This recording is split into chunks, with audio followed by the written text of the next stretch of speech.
Not by any stretch of the imagination. The reason our fishing tackle is so cheap and definitely not substandard is because we buy it from the same place as everybody else, import it into the UK, sell it direct to the consumer, and we never ever have any middlemen.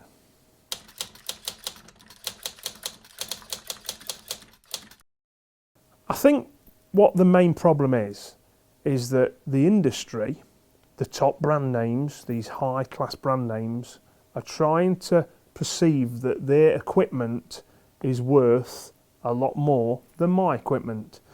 Now, most people don't realise that there's only a handful of factories in the Far East where all the equipment is purchased from. And a lot of people still think that some fishing tackle is made in the UK, but that is not true. All angling equipment now is made in the Far East, every little bit of it. So these people buy from a factory, they bring it into the UK, they have all their fancy reps to pay, all those BMWs that the sales managers are driving around in, all the big factories, all the big warehouses, all has to be paid for. Then the poor old fishing tackle dealer buys it from these people at what I feel is inflated prices. Then the fishing tackle dealer has to make his margin. And it's the fishing tackle dealer I feel sorry for, because that margin he's making is very slim. He has to discount the stuff to compete with mail order companies, and even worse for him, eBay companies and internet companies that haven't got shops to pay for and maybe not have as many overheads. So he's the guy that's suffering and not being able to sell that fishing tackle as cheap as he'd like to. Now with me, because I buy it from the same place as these big brand names, bring it direct to my warehouse, and the next time it leaves that warehouse, it goes direct to that member of public who's bought it from the internet or bought it through one of the stores. Cuts out the sales managers, cuts out the staff, cuts out the overheads, and that's why we could probably sell an umbrella for £10 to the general public, which is being sold exactly the same product with a different brand name on for 50, 60, 70 and even £80.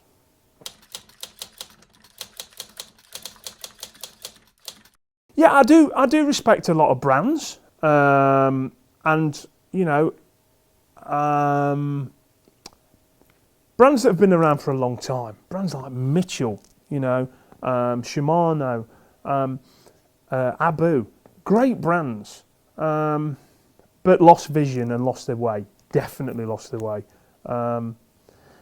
As fishing tackle shops shut around the UK, and big supermarket chains seem to be coming along and putting more and more gear into the stores. I think that will change in the future, and for these big brands to survive, because they're only wholesalers, they're not manufacturers, for these wholesalers to survive, maybe you'll find big Abu Garcia shops, maybe you'll find big Shimano dealers. Later on, maybe that's how it'll all end up. But no, I do respect them, but it's me they don't respect, because they know that I'm telling the world what the truth is, where it's being bought from, and that it's all the same stuff.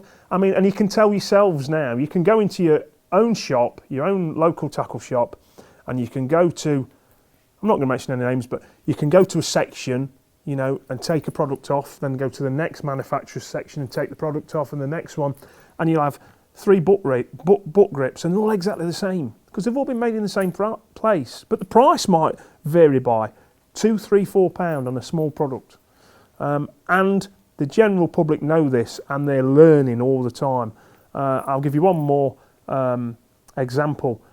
We sell a carp keep net for £10, and there's 3 brands this year that are selling exactly the same net from exactly the same factory.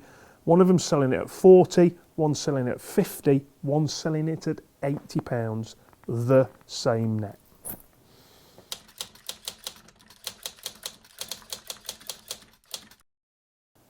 I think, without being big-headed, I'm an expert in this field. My interest in angling from a very young age, the way I live, breathe fishing and angling. I don't sit in a ivory tower or a big flash office like a lot of managing directors of companies do. At every angling show, I'm with anglers, I'm fishing, I'm in the stores, and I just seem to know exactly what this season's gear is all about.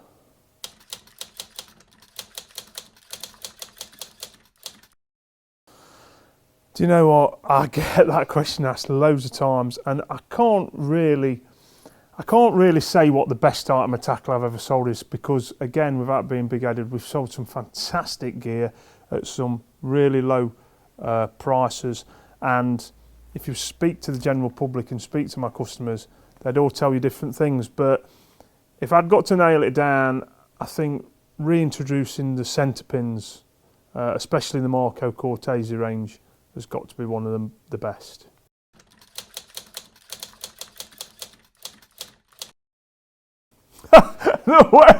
the worst thing I've ever bought. Oh, my wife would answer that better than me.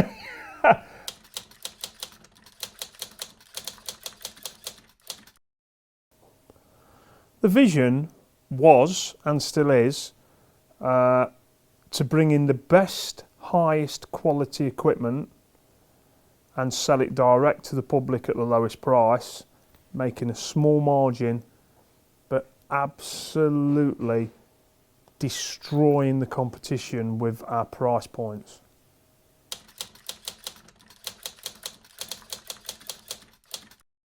Well, there's two answers to that question, because perceived in the fishing world by the general angler, the general public, and the guy on the bank, I think I'm perceived very highly and very well thought of, and anybody that's ever bought anything off us would know that with our customer services. But I think if you mean in the angling trade, and how other retailers and manufacturers feel about me, I don't think it would be the same answer.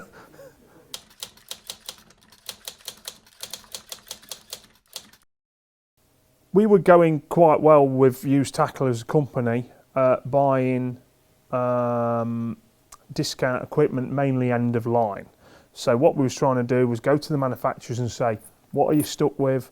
What didn't sell last year? What do you want to get rid of? Buy it cheap and sell it cheap. That's what we always did. But we got to a point where the gear was just running out. We couldn't get enough stuff. And this is a big thing as well. A lot of manufacturers were starting to fall out with us because the prices we were charging. They didn't like us discounting their branded products.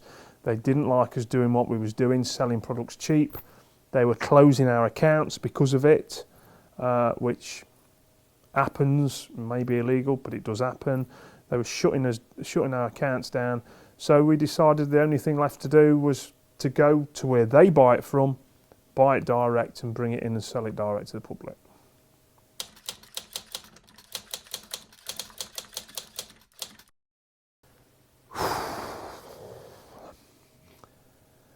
Where do I see my business in 3 years? That's a tough question, because my business is changing all the time, and you know, to be on top of this game and to be the #1 retailer in the UK, you know, you're changing all the time, the things you do all the time. You've got to be thinking about how the industry's changing and how angling's changing and how retailing, more importantly, is changing. But all I can say is, if you'd have asked me that question 3 years ago, I wouldn't have thought that we'd just opened 4 more stores since then. So wherever there's a gap, whatever we need to do, wherever we need to change our style of selling to continue to be the UK's #1 retailer, that's what we'll do.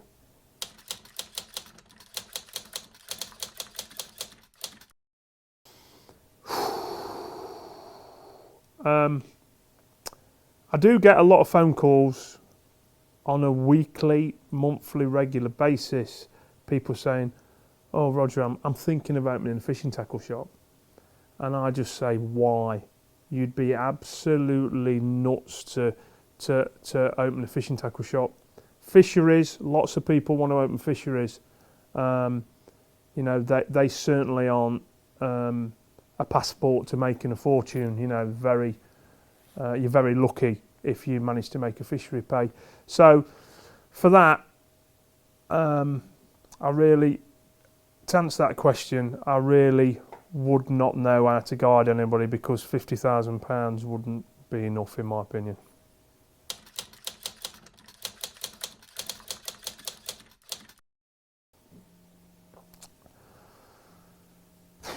I don't think I've made enough.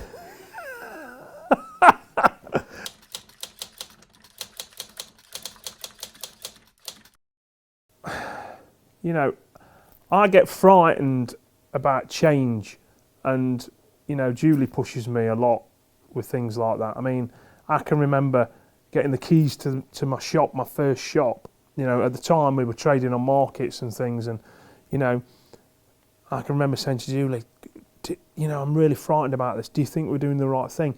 This is a massive step. You know, we've got mortgage, they've got the kids, you know, blah, blah, blah. And, you know, taking on this shop's a massive thing. Do you think we're doing the right thing? And she said, well, we've got to try. You know, you don't know till you try. And you know, I have been in that position quite a few times because, you know, another shop, another, you know, more investment, you know, obviously as a businessman, you do get these feelings and these vibes sometimes that you think, oh God, this is a big step. But I've never made any decision without thinking it over properly, and I just always seem to know. I've walked away from a lot of things and I've said, no chance, no way, no way. And then after I've thought, oh, maybe, but I get this gut feeling and I just go with my instincts always.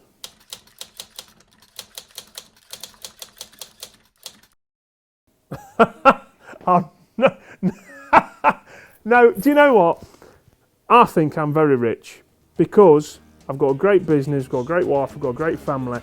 I have got everything I ever wanted. Everything I ever wanted. Everything I ever wanted. Everything I ever wanted. Everything I ever wanted.